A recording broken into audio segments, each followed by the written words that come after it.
नमस्कार मंडळी, start with zero या आपल्या चॅनलवर तुम्हा सगळ्यांचं स्वागत आहे. आणि आज आपण बनवायला शिकणार आहोत, म्हणजे मी पण शिकणार आहे, तो म्हणजे फॉन्डन. त्यासाठी आपल्याला फक्त लागणार आहेत 5 गोष्टी.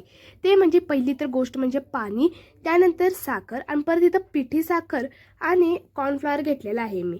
आणि त्यानंतर घेतलेलं आहे आपण इथे तूप. तुम्ही पातळ तूप पण घेऊ शकता, घट्ट तूप पण घेऊ शकता. त्यानंतर घ्यायचा आहे आपल्याला लिंबूचा रस. तर आता आपण काय करायचं, आपला तवा किंवा तुम्ही काय जे घेणार आहे ते भांडं ठेवायचं, पण गॅस चालू करायचा नाही. आणि लहान मुलांनी असली कामं करायची नाहीत बरं का, हे मोठ्या माणसांचं काम आहे. त्यानंतर साखर घ्यायची, आणि साखरेचं पण एक माप आहे, ते म्हणजे 3 चम्मच टाकायची साखर. जर तुम्हाला जास्त करायची असेल तर 5 चम्मच साखर टाकायची. आणि त्या चमच्यानं आपल्याला बाकीचे पण माप घ्यायचे बरं का. तर पाणी 3 चमचा, साखरेला 2 चम्मच टाकायचं बरं का. इथं मी माप घेतलं तर तुम्हाला दाखवते फक्त की 2 चम्मच लागणार आहे.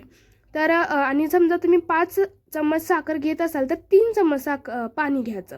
तर असं जर दिसत असेल ना तर समजायचं की तुमचं पाण्याची क्वांटिटी बरोबर आहे. तुम्ही जर अंदाजानं पाणी टाकलं तर तुमचे चुकामुक होऊ शकते. तर मी जे माप सांगितले त्यानंच करा. त्यानंतर ह्याला सारखं हलवत राहायचं, नाही तर हे करपू शकते बरं का. तर हे खूप सावधानीचं काम आहे. आणि तुम्हाला नाही जमलं तर माझ्या नाक घासू नका की तुझ्यामुळं झाले आमचं हे झालं ते झालं, तर माझे काय चुकलं, तुम्ही बरोबर केलं नसेल. त्यानंतर तुम्ही याला कंटिन्युअसली हलवत राहा बरं का, कारण परत करपू शकतं हे, आणि आपलं पाणी कमी घेतल्यामुळं होऊ शकते. त्यानंतर आपण यात घातलेला आहे लिंबूचा रस. ठीक आहे. त्यानंतर आपल्याला हलवायचं आहे, आणि मी तर तरी चम्मच ठेवते मध्ये आधी, कारण मला व्हिडिओ दाखवायचा असतो या.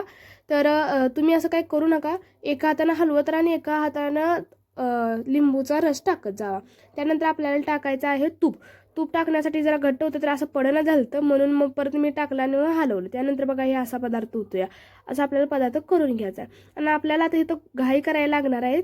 तर काय होतं, हे जर गार झालं ना तर मग परत ना मग हे कठीण होतं. त्याच्या आधी आपल्याला एक काम करून घ्यायचं, आणि तूप तुम्ही जरा जास्तच घ्या बरं का, कारण आपल्याला लागणार आहे. तर पिठी साखर आणि कॉर्नफ्लॉवर मिक्स करून घ्यायचं. हे सगळं करायच्या आधी पहिलं हे काम करून घ्यायचं, कारण हे आपल्याला तयारच हवं असतं. नाहीतर परत ना मग ते कठीण होतं, आणि परत ना मग असं पातळ राहत नाही.